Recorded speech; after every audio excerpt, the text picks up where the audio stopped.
As we begin our Academy Award series, Les Miserables is the first movie that we are exploring, and we're exploring it in the context of communication, as we are all of the movies that we're going to look at this year.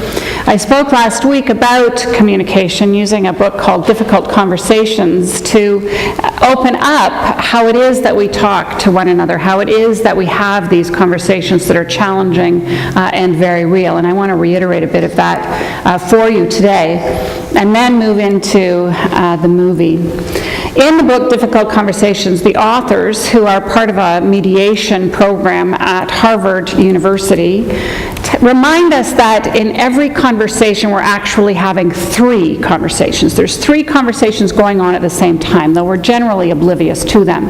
If we do pay attention to them, we have a much better chance of actually getting through the conversation without being clawed by someone or in turn clawing someone else. The three conversations that are going on are the what happened conversation, the feelings conversation, and the identity conversation. The what happened conversation ensues when people try to figure out exactly what went wrong, who did what to whom, and how things unfolded that got you to the point that you're having to have a difficult conversation. And it's made up itself of three different components. The one is the truth, because we all go into these conversations knowing that we have the truth and we're the only ones, and we are going to lay it out for the person we're having the conversation with and find out where their understanding needs to be corrected. But as the authors point out, no one has the entire truth as we go into these conversations. There's always something else that has to be said. And so he talks about an exercise of finding out what that truth is. So rather than going and telling, we go and ask, what happened here? How did we get here? And of course we get a much better picture, although even bringing those fragments together may not result in what it is that we need. The next one is the one that I disclosed I have some of the most difficulty with, and that is imputing intent. I assume that someone says something to me because they're trying to teach me a lesson, or because they're remembering something I said 2 weeks ago that they want to remind me was the inappropriate thing to say. And so I look for intention when I'm entering into a difficult conversation. And indeed, I have no way of knowing what someone's intention is. Scott and I had a conversation about that on the way here today, about intention, where I imputed intention and he imputed it right back to me, and we'll probably have to pick it up afterward and try to figure out the rest of it. But intent is something that we can't know what the other person's intentions were until we ask. And then finally, the last one is blame, because we go in and we clearly are looking who we can blame. And the authors try to steer you toward, and this is a hard one, realizing that no particular person is to blame, that it was a contribution of effort that created that situation. And that contribution of efforts makes what happened happen. And recognizing that helps us to get to a different understanding. Feelings, of course, is that by the time we get to a difficult conversation, our feelings are very involved in it, and our attempts to pretend that they're not or to shut them down don't help. It's helpful for us to say, I'm angry with you, or I was hurt by what you did, and then carrying on from that. So disclosing our feelings and having conversation about that helps. And then the third one that the authors set up, the identity one, is every conversation, every difficult conversation is about how you see me and how I see me, and what does it mean if I actually did things the way that you think I did them? What are you saying about who I am, and what do I now believe about who I am? And that conversation is a very real one. So we'll weave these into my perspective on Les Mis, which becomes your perspective. You'll see the S, a couple of people after the service last week, when I shifted the name of this part of the service from meditation, which had been named probably 20 years ago, to perspective. And they suggested that I add an S to it to make it perspectives, to recognize that it really is something that is a give and take that we all participate in. But I put the S in brackets because it's only if you embrace my perspective with your own, that we get to that larger picture that we need in order to shift and challenge and change the world. And of course, as you add yours to it, then you want to add another S to it and make it larger as you take it from this place. So it's a snowballing, we hope, effect of perspectives being shared so that we all grow in an understanding. Now, as we move into Les Miserables, I want to remind you that I am not a historian. I'm particularly not a French historian, and I've actually only brought my readings and not my notes on the history of this. So be gentle with me as we go through this. But I think that the history of Les Mis is very important, and it goes back to the French Revolution and some of the things that sparked the French Revolution. And if you would go to the first, there's a couple of pictures. Carrie, if you'll go to the first picture after that, this is a picture of one of the situations that sparked the French Revolution in 1789. And that was the financial situation that France was in at the time. Having come through and contributed to wars around it, and having a taxation system that was simply not supporting the expense of the government, it was in a dismal financial situation. And this is a caricature of what some felt. The first estate being the clergy, the second estate being royalty, and the third estate being everybody else in France. This picture shows how everybody else in France, the third estate, were being crippled by the weight of the clergy and the royalty. I'm that one at the front. You see that? Yeah, that's me. The clergy and the royalty had massive tax breaks, but the third estate didn't have the tax breaks, and so they were paying a huge amount of money to keep the government going. And attempts to rewrite that, of course, were not welcomed by the monarchy, and were often not even supported by the clergy. So this is one cartoonist's depiction of that which created the scenario out of which, one of the elements that created the scenario out of which the French Revolution came into being. But of course, Les Miserables is not about the French Revolution. It's about another little revolution, an attempt that took place many years later in 1832. After a subsequent revolution happened in 1830, the monarchy had been put back on the throne, and then when George X was run out of France, a relative of his was put on the throne again. And so the people who had fought long and hard for a constitution, for a republic, for the opportunity for this third estate to be able to stand up and participate and have their voice heard, were very upset about some of the ways that this happened. And we have the story that unfolds in Les Miserables. Victor Hugo was actually writing another book at the time of this minor revolt, and was caught in the crossfire as it was taking place, and hid himself between a couple of pillars for many hours. He'd been caught. He couldn't make his way through the streets because barricades had been set up, and it set this whole uprising indelibly upon his mind and his heart. And so the book Les Miserables, 1,200-page, 5-volume book, no, I haven't read it, set that into the historical record in a way that it probably wouldn't have been if it were not for Hugo's efforts in this respect. So what was happening at the time? Some more words from Victor Hugo. Teach the ignorant as much as you can. Society is culpable in not providing a free education for all, and it must answer for the night which it produces. If the soul is left in darkness, sins will be committed. The guilty one is not he who commits the sin, but he who causes the darkness. It's very clear that Hugo is bringing to the conversation part of his perspective, which is that we cannot continue to move in this way that ignores the plight of those who are being oppressed, ignores the poverty, ignores the lack of choices, ignores the horrific conditions out of which this story grows.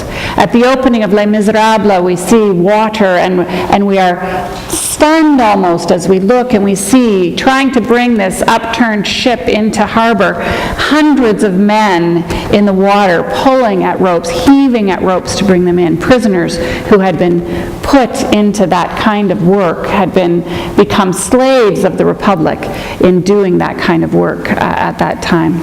And Jean Valjean, that's his last act as a prisoner. As we see in the movie, he is freed after that, but is so oppressed by the rules that are placed upon him, the restrictions around his movement, the need to always disclose his criminal past to whoever might employ him, and in frustration, he tears those documents up and breaks free of his past to recreate himself as a valuable and contributing member of society.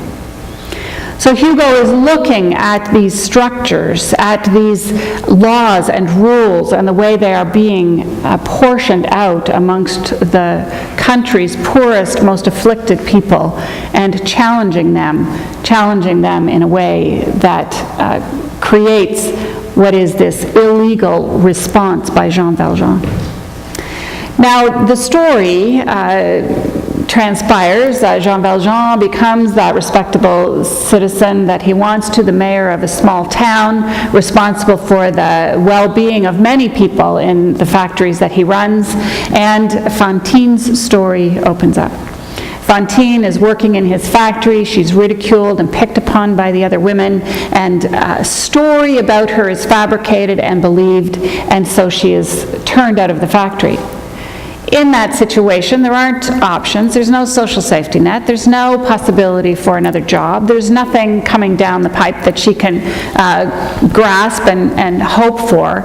And so, with a small child being cared for by some hoteliers elsewhere, she turns to a life of prostitution, sells her hair, has her teeth pulled out in the movie, and sings this dramatic song about dreaming a dream. Now, the reviewers weren't really nice about Les Mis, the movie, picking up on some of the elements of Les Mis, the grand theatrical production that was staged in the 80s and 90s, saying that there's really only about 4 tunes through the whole song, or through the whole play, that it was created in that time of sort of gauche musicals that brought these great contrivances to the theater. Les Miserables, if those of you who saw it will remember, it had that stage that turned, which was like a breakthrough in theater, and mesmerizing, just like the helicopter of Miss Saigon and the chandelier flying down to the ground in Phantom of the Opera. These huge techniques that were to bring our attention to these stories, but in a way that we could still enter the theater wrapped up in, furs and fancy jewelry, and watch a story about the most oppressed and people without that history can tell us about. So bringing that to a movie was a challenge, and the director is criticized by some of his reviewers for the way that he comes right in for these songs being sung by members of the cast. One of them even talked about, you called them tonsil songs. And the vast pulling back and these pictures of the grayness of Paris, huge shots, wide-angle shots, and then jumping back to these very close, intense, personal shots, it made some of them dizzy. I didn't get dizzy at all. No. I'm not a theater expert, so I don't critique it like that. I was seeing this massive city and understanding that as it came in for the close-up, it could have gone anywhere. It wouldn't have been Anne Hathaway at the other place maybe, and might not have sung so well, but anywhere in that city, that degradation, that horror, that despair could have come to a close-up. As Scott and I left the theater, we both noted that many times in some of the bigger songs, the people who were singing them missed their note, their voices cracked, they didn't quite make it. And it all just added to me to the reality of it. It brought us closer to that than I think it did in the theater when you had perfection offering a song that is supposedly being offered by someone who is utterly broken. And so to have that very human, emotional part influencing the performance part was extremely powerful to me. But the story overall, and the reason that I put this picture on is because it's just so similar to what's going on today, except that clergy aren't making a whole lot of money anymore. Yeah. The church, however, is getting a pass on taxes, and we're all familiar with that. Many of you are benefiting from that. Most of you are benefiting from that in one way or another. The congregation as a whole benefits from the tax system that allows me to write off part of my income as housing allowance. Huge swaths of properties, many of them prime properties, are owned by churches and denominations across this country, none of it taxable property. And that conversation is one that we wait for with trepidation because we know it will affect us terribly, but we also know that it's a conversation that we will have to have at some point in time, particularly congregations like ours that have moved beyond some of the beliefs that would privilege religious institutions, even as we look at the work that religious institutions do in providing and contributing to the social safety net of this country. So the conversation needs to take place, but whether or not religious institutions just get a pass because they happen to be identified as religious institutions may be on the table at some point in time. But the dramatic uprisings that have taken place over the last 2 or 3 years related to the Occupy movement is so reminiscent of the conditions that brought about the French Revolution in the 1780s that this picture seemed important to place before us. Because our world is moving to solidify some of those things that will put that oppression, will put that degradation, will almost codify it and make it part of the laws of the land. And we are responsible for that, being the voices that actually bring into Parliament those that will govern us. We are the people. We are the people who make those choices. We are the people who make those decisions. And in some countries around the world, that relationship is so fragile that coups and overthrows take place and new groups come in to lead the people. But in our system, with a smaller and smaller number of people heading to the polls on a sort of downward graph, we have to have the conversation about what is important to us. If you could bring the next slide up. This is the picture of the famous painting that came out of the 1830 French Revolution, and it's justice leading the people forward. The call to justice, some 30, 40 years after the end of the French Revolution, 30-some years after the French Revolution, the official French Revolution, had still not been met.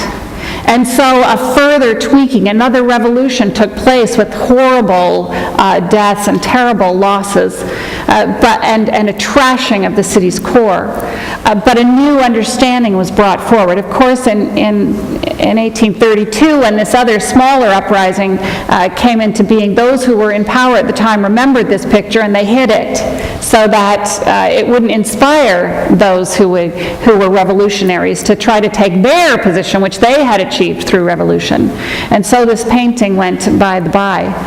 But we can see in the Occupy movement that energy coming to the fore, that anger and that desire for dialogue of some form or another.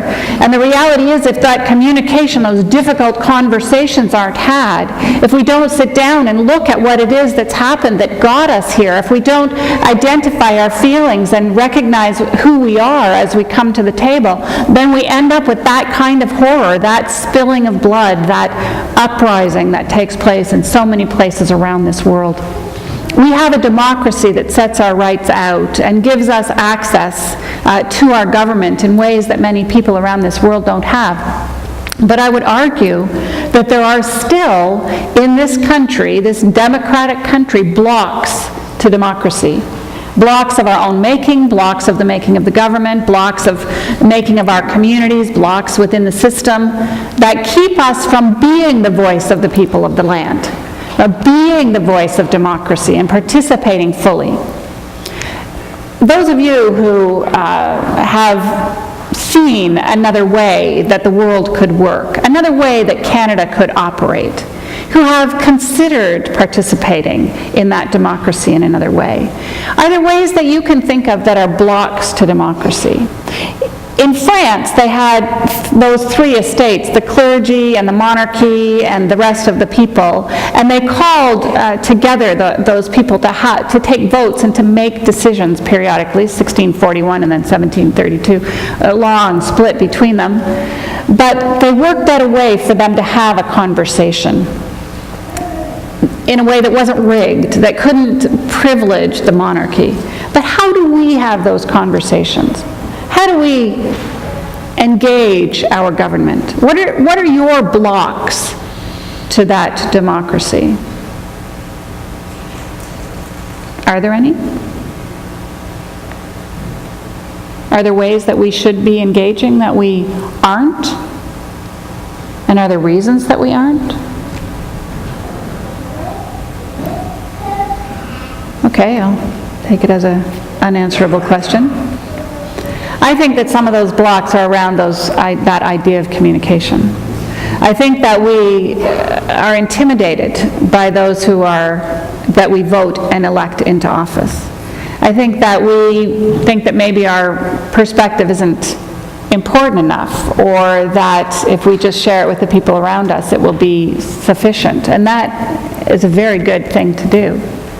But I was pleased to see that Ruth is offering an opportunity for those who have been looking at the Aboriginal history and justice and current situations, and offering an opportunity to get together to talk about how to engage your Member of Parliament, how to talk to your elected representatives. Others lead courses periodically on how to write a letter to the editor that will be published. How do we remember that we have a voice in that conversation, that we have a part in that conversation, that we have much to say? As we look at Les Miserables, the communication was blocked entirely. The people didn't have a voice, hadn't had a voice for a long time. The monarchy and the clergy ran the country. And once that had been shifted, every time it looked like the monarchy and the clergy were going to take over again and start running it, the people revolted, because they would not live in that way again. And so those conversations had to take place. Now, one of the elements within Les Miserables, which is hugely important, is the love story. There's a love story that takes place. Cosette and Marius fall in love. They spend an hour in the presence of one another and tell the whole story of themselves to the other, and so fall deeply, tragically in love. And so, because of that, actually, Marius is saved toward the end of the movie, and doesn't learn that until the very end that it was Jean Valjean who actually saved him, pulled him to safety where all his friends were killed. But the reason I think that the love story is such a significant part of Les Miserables is the same reason that I think love stories are important to any influence that we would wield in our democracies. If we don't care, we don't participate. If we don't love, we don't care. And if we don't love, if we don't love desperately, hugely, with all of our being, we don't sacrifice. And so I think we don't have those big conversations. Yeah, it takes a particular kind of love to have a conversation about intent on the way to the church in the car. But the conversations that we have about what's important, about our children's education, about care for the elderly, about relationships and who can be legally married, those conversations take place because people have fallen in love. They've fallen in love with their children, with their families, with their lovers, and they want to make a change in the world because that love needs to be protected. And so the love that happens in Les Miserables, although it seems almost a subplot to the great tragedy of that revolutionary moment, that love displayed is what makes that revolution possible. It's what calls us to engage in the democratic process, because we don't want the world to be this way for the people that we love. We want it to change, and so we make our voices known. I'm going to read just two more things. One is just the refrain from the Red and Black song. And this is where I think the lack of communication takes us. Red, the blood of angry men. Black, the dark of ages past. Red, a world about to dawn. Black, the night that ends at last. Without conversation, we end up in revolution. And revolution too often brings with it, before the dawn, brings a very dark, dark night. This final reading is again from Victor Hugo, and I bring it to you because I just think it's so good. It's just such a great synopsis of what the purpose of his writing those 1,200 pages was about, and the purpose of those who have staged that story in so many different ways, those who put that grandiose element to it in the 80s and 90s, and those who set it before us as a film. So long as there shall exist, by reason of law and custom, a social condemnation which, in the midst of civilization, artificially creates a hell on earth, and complicates with human fatality a destiny that is divine. So long as the three problems of the century, the degradation of man by the exploitation of his labor, the ruin of women by starvation, and the atrophy of childhood by physical and spiritual night, are not solved, so long as, in certain regions, social asphyxia shall be possible. In other words, and from a still broader point of view, so long as ignorance and misery remain on earth, there should be a need for books such as this. I found the film of Les Miserables deeply moving. It reminded me of how deep love can be. And it reminded me of how deep our need for communication can be. Communication that repairs before those things that are broken tear communities apart.